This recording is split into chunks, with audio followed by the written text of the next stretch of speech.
I think a big part of it is family and just getting together and like maintaining a relationship with each other. And so like this fish camp will only continue going as if like me and my cousins and my aunties and uncles continue to go to fish camp and learn from generations and generations. The family I see, as much as I'd like to say I see them more, it's basically just around fish camp, and it's more like a family reunion where we like are keeping our culture alive. My name is Trina Adanchilla. Adanchilla is my traditional name, which means strong, powerful little woman.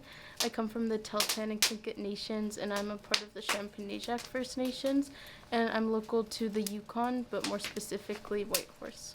I think like my whole life, wild salmon has been such a big part of like my world because I go to fish camp every year. And like that's a big part of like the food I eat year round was wild salmon. And so I feel like it's always been just a part of like who I am, kind of just be like a salmon people. My fish camp is located in northern BC in Telegraph Creek, and it's like this really windy, really steep, like there's cliffs on this hill, and it's called 9 Mile, and like you drive in it, it's so beautiful. The trees are like really luscious, the forest is really dense, and where we actually fish, it's called the 9 Mile Grind, and it's like about 1 kilometer. We fish with the net, which is like a cultural thing, and like the boom, and we also have a smokehouse where we smoke it traditionally, and we do a lot of things in like a traditional manner. And I think like the way we approach salmon and the way we fish is very traditional as well, like just like upholding that respect. My fish camp is just somewhere where my family gets together, and it's kind of like a mini family reunion, and like all my family's different camps are all together, but we have like kind of like our sites, and it's really cool. I love it there. In the Yukon, salmon are almost non-existent. They're still coming back. Every year we hear more and more things of like the salmon are coming back, and the salmon are slowly, like I think this year we had some like record numbers, which is really exciting, but it's also like nothing like they used to be. So I think when it's like comparing Telegraph to the Yukon streams, it's definitely like completely different. I know the Yukon is doing like the in-house streaming, so it's where like they'll help mature the eggs to a certain stage where like they can get over that first part, so that hopefully there's a more chance of survival rate for like returning and different things like that. So I feel like that's slowly contributing to maybe a healthier population in the Yukon, but it's hard to say like where it's going and hard to compare because they're just at such different places. And I think the Yukon is much more inland, so they have to travel so much further, and if they're like more unhealthy than they were once, I think that journey is just so much more harder for them. Like with the warming waters, and because like salmon need cold water, so like the warming waters and just like the more oil spills you see, and the just crazy population growths in other animals or declines or farming salmon, they also are in the ocean and they'll migrate, and they're really good at like making the wild salmon competition, and they lose because they haven't been babied their whole life. And so I think it's honestly like the rest of the world, and I think when it comes to salmon, it's really like you have to look at the migration, and then you have to work with the different communities that have direct contact and that are directly affected by the salmon to really like see a change and then figure out globally what to do for that. Because like if the water is warming because of global warming, that's more of like a global thing, you know? So I think like looking at things like that, I think it just takes a few vital places to figure out some plans and then coming together and then figuring out what to do next.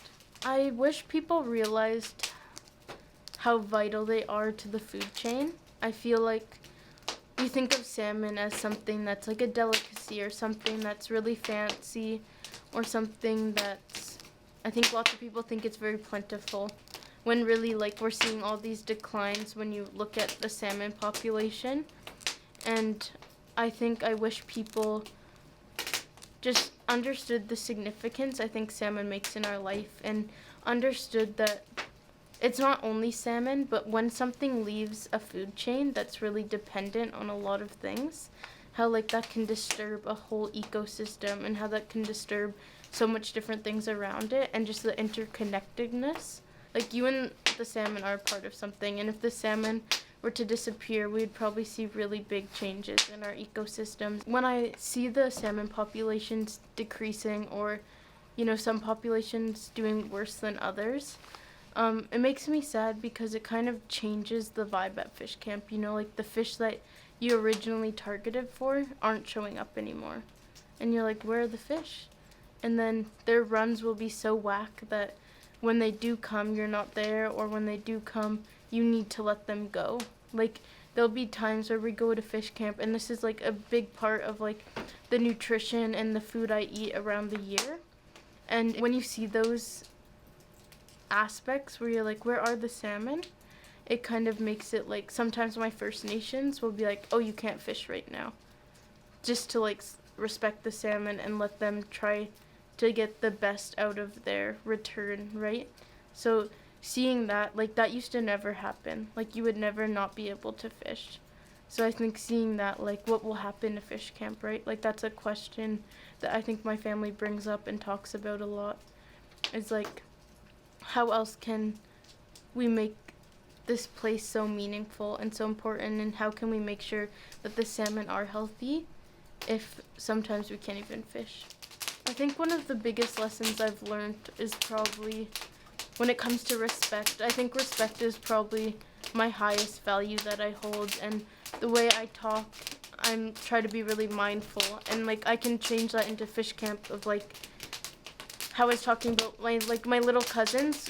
They don't say gross to a fish, because that fish gave its life to be able to feed you and be able to make you strong and healthy. So I think like learning those types of values of like respecting the salmon and respecting my words and respecting the work that people put into, and I think that's probably one of the biggest things I've gained being at fish camp.